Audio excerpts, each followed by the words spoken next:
Idol, magandang hapon, no? Pasensya na po kayo kasi hindi tayo nakapag-video kaninang umaga. Ayan, kasi sa sobrang busy natin, nalimutan na nating isa pala tayong vlogger. Kailangan nating mag-update. Yan. So, yan. Magandang araw sa inyo at mag-intro muna tayo para makapagpatuloy tayo sa ating mga video or papakita natin or sa nagaganap dito mga ka-idol. Yan.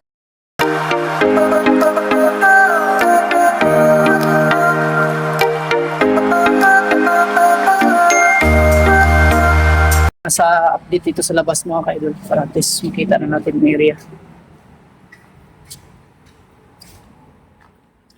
Ayan, kung dito makikita nyo, ayan, ilinis na namin lahat dito. Ayan o, so ayan po yung area. So yung kubo, wala na po yung kubo namin dito, no. Ayan o.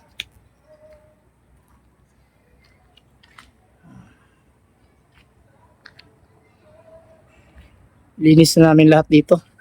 Wala na pong kalat. Dito sa loob, ito po yung room. Pakita muna natin dito sa labas.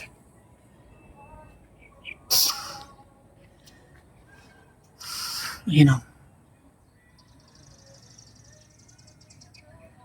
Ayan. So cladding po yung taas niya, hindi kolorop pala. Kolorop yung nilalagay dyan sa dingding, mismong dingding niya kasi gusto, yan po yung gusto ng ating client mga ka-idol. So sa ganyan, mas okay naman po kasi mas nakakatipid siya. And mas mura kasi yung kolorop kaysa cladding, mas mahal yung cladding mga ka-idol. So yan. Okay. Dito.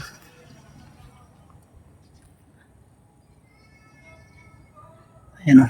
Taas tayo ng konti para at least makita nyo ng mabuti yung ginagawa namin dito.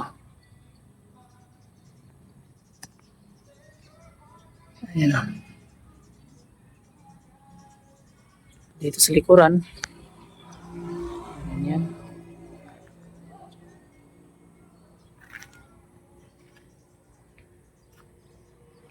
Pasok tayo dito sa loob. So ito po yung loob ng room. No. So kulay puti din lahat. Kulay puti yung gusto ng client mga idol para klarong-klaro po yung mga dumi. Ayan. So yan. Dito ay single wall. No. So yung kolorop sa likuran lang. Kasi yan lang po yung gusto ng may-ari. Kasi dito, bala kasi niya itong dugtungan tong building niya. No. Kung nakikita nyo maraming nakalagay, nakabilya dyan. Oh. Nakapreparasyon siya. Pati sa biga, ayan, mayroon. At dito sa kabila din mayroon. Ayan, preparasyon din mo mga ka-idol pag gusto na niya nang iangat or magiging dos andanas na to. Ayan, magiging second floor. Ayan, mga poste may kabilya na number 16 yan nakalabas. Ayan o. So, ganyan. Yung ating mga preparasyon. So, dito, kita nyo ng linis na linis yung wall. At dito, mayroong kunting mga pintura pero hindi na talaga yan maiwasan mga kaidol. Malinis lang yan pag may map, no? Ayan. So dito yung mga tira-tirang pintura na kunti yung mga gamit ng client natin. Andyan lahat. Tulad ng ilaw, ayan. Andyan ang ilaw. Malakas na ilaw yan. Dito mga pintura. Ayan itong ito. So yan dito. Ayan o. Yung ilaw niya nakabitay. So ganyan. Yung pinto niya, yung pinto na mumurahin lang. Ito yung hindi ko maisa-suggest sa inyo mga idol na gumamit kayo ng ganitong pinto. Ito. Kasi madali lang yan siya matuklap, no? Pag nabasa siya ng ulan. Ay hindi ito maganda. Magagamit lang po ito mga ka-idol sa loob ng bahay yung pang-partition lang po. Huwag pong dito sa labas, katulad nito nasa labas. hindi po to siya advisable na ilagay sa labas. Pero wala tayong magagawa sa amin dito, gawa dito no, mga ka-idol, kasi gusto po ng may-ari na ilalagay daw dito kasi tinatanggal lang namin yung pinto na yan galing doon sa kabilang building. So gusto niya ano lang daw dito ikabit for temporary. So ayan, wala tayong magagawa, pero nagsuggest na tayo sa kanya niya na hindi yan maganda para sa labas. Nakikita nyo, natutuklap na, hindi ito maganda. Nabasa siya ng tubig. Yan ang hindi maganda sa labas, kasi pag nabasa siya ng tubig ay talagang matutuklap yan. So, dyan po ang hindi po maganda, no? So, ganyan yung update natin dito sa loob. Kabila na naman tayo dito. So ito po yung area namin. Ang ginagawa namin dito, yung bubong dito sa bandang likuran na extension ay hindi na yan napinturahan lahat ng tubular na parlins. Yung winildingan lang mga idol, kasi dito balak kasi nitong tanggalin or dugtungan pa to. So hanggang dyan lang muna yung preparasyon namin na ginawa. At ginamit pala namin ditong poste ay tubo na GI number 4, schedule 40 po, ito matibay, ito makapal. So ganyan po yung kitchen. May mga gamit kami dito kasi dito na kami ginamit na namin yung kitchen, no, para umuwi na sana kami, pero naghinihintay pa namin, so mga gamit namin nandyan pa. So ayan, ito na po yung wall. So may mga stock na po na pwede na sanang i-display dito sa kanilang tindahan, pero hindi pa ginagawa yung mga stante, no. Hindi na yan kasama sa amin mga idol, yung stante, hindi na yan kasama sa paggawa namin. At dito yung sliding door, no. Pakita natin yung sliding door natin.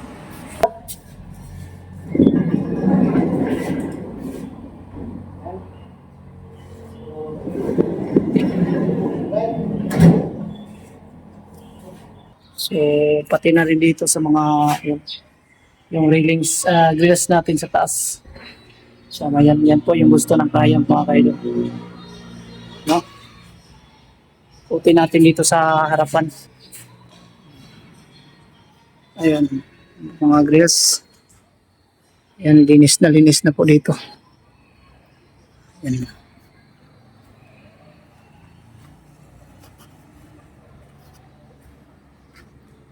Ito na po yung side or gilid mga kaidol.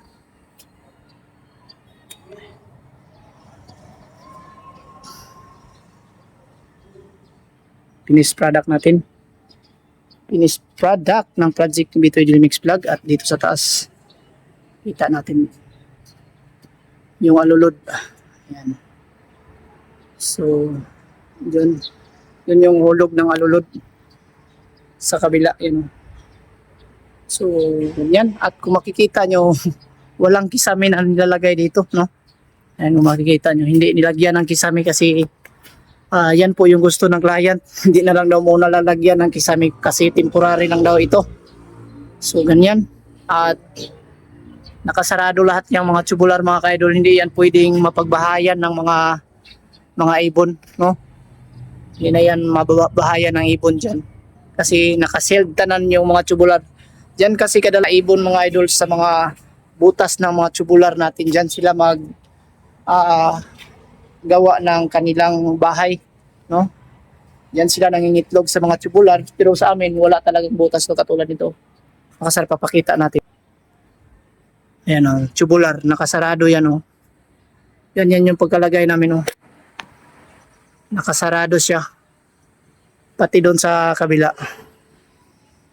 Ayan, nakasarado yung tubular So, dapat mga ka-idol para at least hindi siya mapagbahayan ng mga ibon, Ayan, pati dito, update na rin natin sa harapan.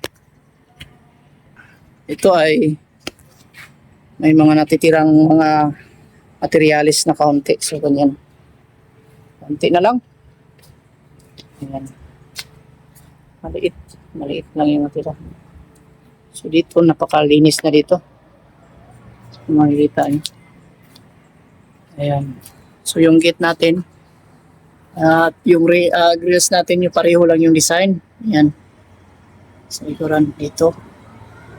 So yung wall, puting-puti. No? At yung gate natin mga ka-idol is kulay black. So ito po yung gusto ng client. Yan.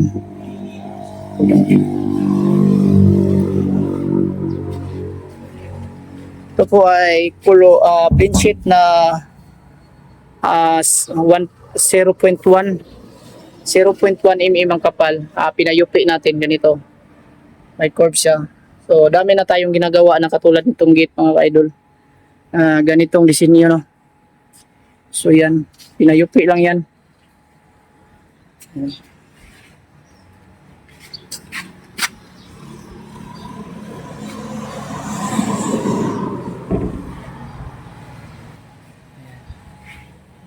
So yan na po lang yung kanyang sarado. Yung design. Sa baba, para makita daw yung paa sa ilalim. No? So, ganyan lang. Dito naman sa harapan. Huli natin yung sa loob dito mismo. Ayan o. So, dito sa harapan ay napakalinis na dito. Nakikita nyo. Ayan.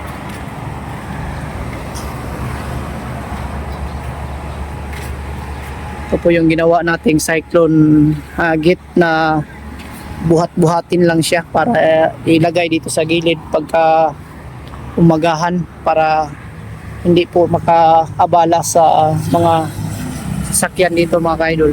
Kaya ganyan lang siya. Galin pagka umaga. Sa gabi ibabalik na naman yan. Ito yung latest update sa ating area dito sa harapan mga ka-idol. So nilalagyan ng mga bato-bato, no? Ayan. So, dito.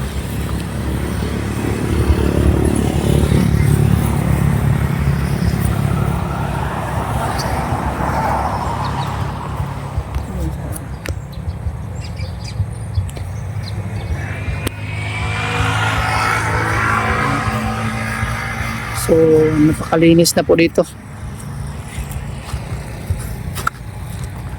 So, ito po yung pangalan ng kanilang shop mga idol. Pangalan ng kanilang shop.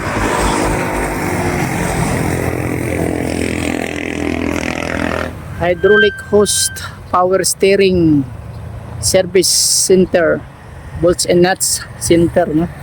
So, ganun po yung mga paninda nila dito sa loob. Ayan.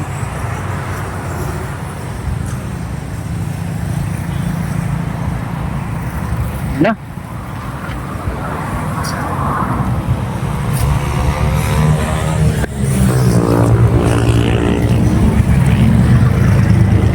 Bit area.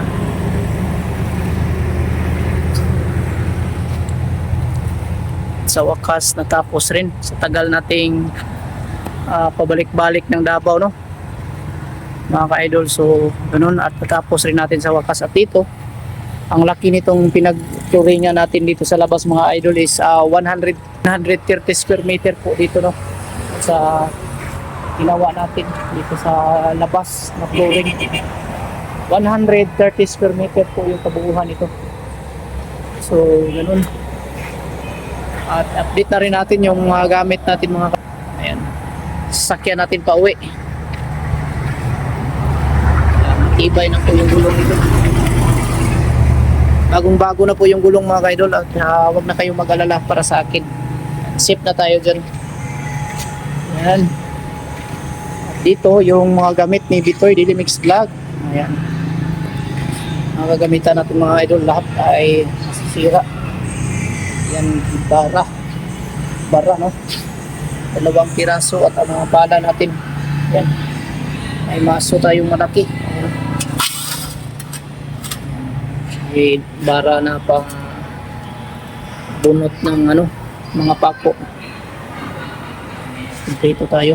Dito, ito po yung mga gamit natin lahat. So nagamit tayo, yan po ay isang welding machine.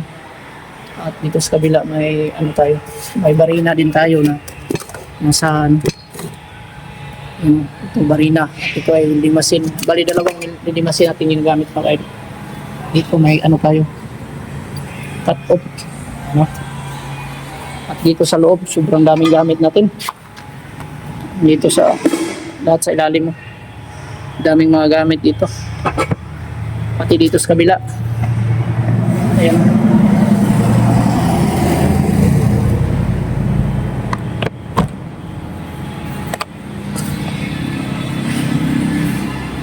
Ito yung latest update dito sa loob, no? Ano?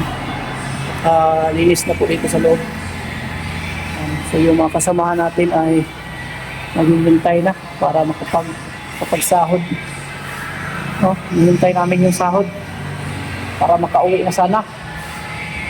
Ayan, ito. Ito yung wrap sa loob. Ito.